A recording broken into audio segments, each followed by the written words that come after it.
O veleiro, de nome Free e bandeira alemana, duns 10 metros de eslora, aparecía esta pasada fin de semana a Valga, sen ningún tripulante a bordo, na bocana da ría de Arousa, preto de Aguiño.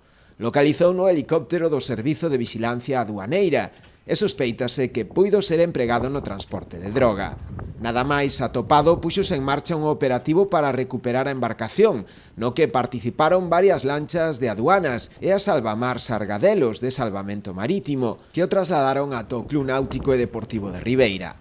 Unha vez en terra, nunha primeira inspección comprobouse que tiña o folio borrado e os mandos manipulados, polo que se sospeita que os seus tripulantes, ao abandonalo, intentaran afundilo para eliminar pegadas.